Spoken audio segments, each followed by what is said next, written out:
There are some stories in the Catholic Church that don't just fade away. They are not whispered and they are not forgotten. Neither are they buried. And every once in a while, one of those stories rises back up and forces people to ask uncomfortable questions. This is one of them. Imagine a young Zambian priest rising faster than anyone expected, chosen personally by a pope, and placed in charge of an entire archdiocese before the age of 40. He was powerful, admired, and different. Because while others preached quietly, he was casting out demons in public, healing the sick in packed stadiums, and drawing crowds that looked more like revivals than mass. And then Rome stepped in. What followed, however, was one of the most controversial journeys any Catholic archbishop has ever taken. This is the story of Emmanuel Milingo.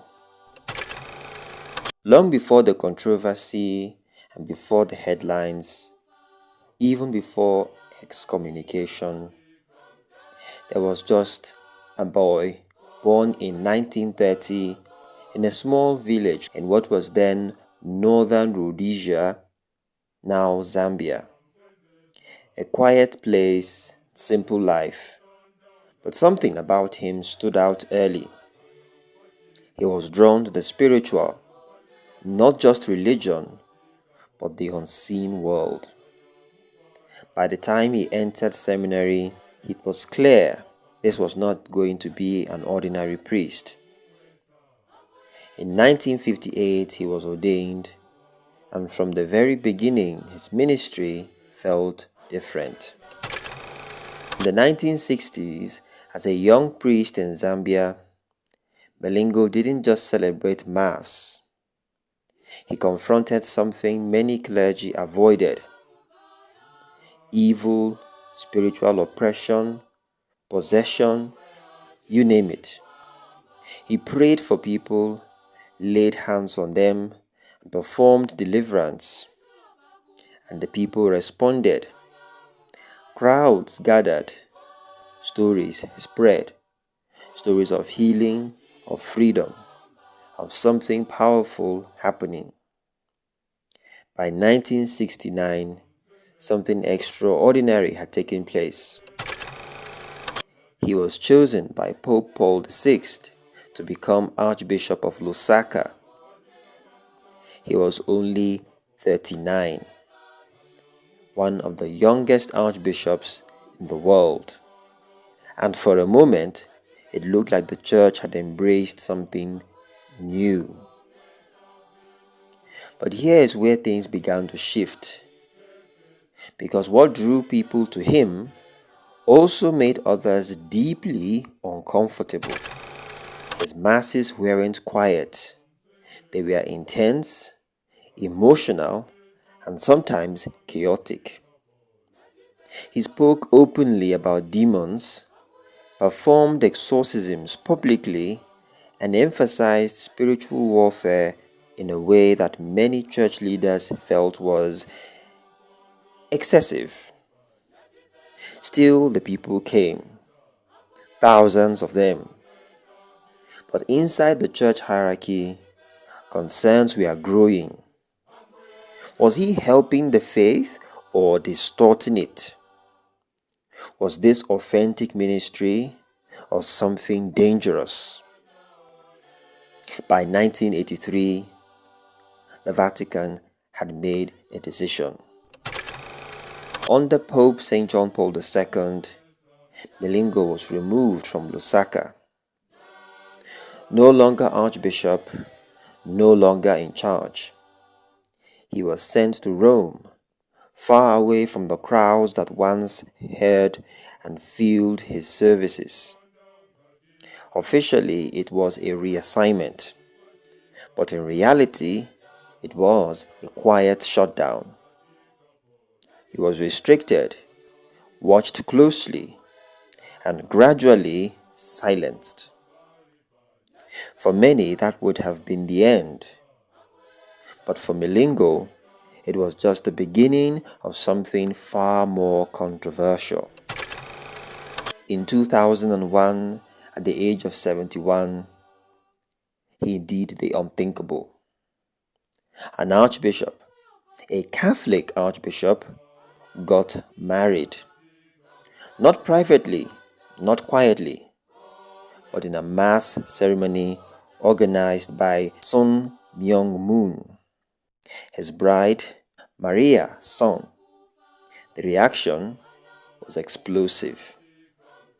The Vatican issued warnings, orders, and demands. And one of the strongest voices came from Joseph Ratzinger, who later became Pope Benedict XVI. It was he who insisted that Milingo separate from the movement, and for a brief moment, Milingo seemed to obey. He returned to Rome, met with the Holy Father, and went into seclusion. But something had already changed. By 2006, there was no more hesitation. Milingo stepped fully outside the authority of the Church. He launched a movement called Married Priests Now. He argued that celibacy was outdated, that priests should be allowed to marry, and then he crossed a line that could not be ignored. He consecrated bishops without the approval from Rome.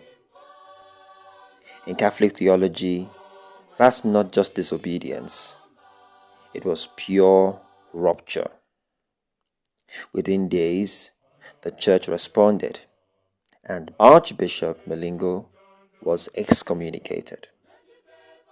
Officially and completely cut off. But even that wasn't the end.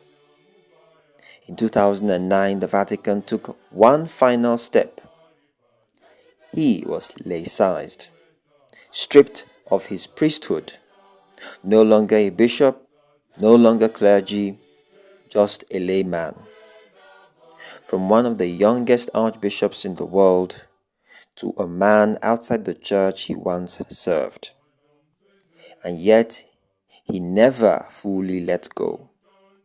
He continued to speak, to lead movements, and to defend his choices, even claiming later in life that he still considered himself Catholic.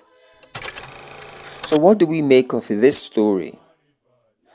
Was Emmanuel Milingo a man ahead of his time, a spiritual leader misunderstood, or a cautionary tale of what happens when personal conviction collides with authority?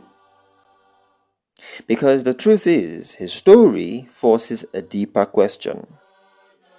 Where is the line between reform and rebellion?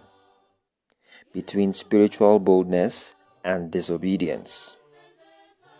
The Church chose its answer, but history is still deciding. And maybe the most unsettling part of all this is not that it happened, but that it can happen again.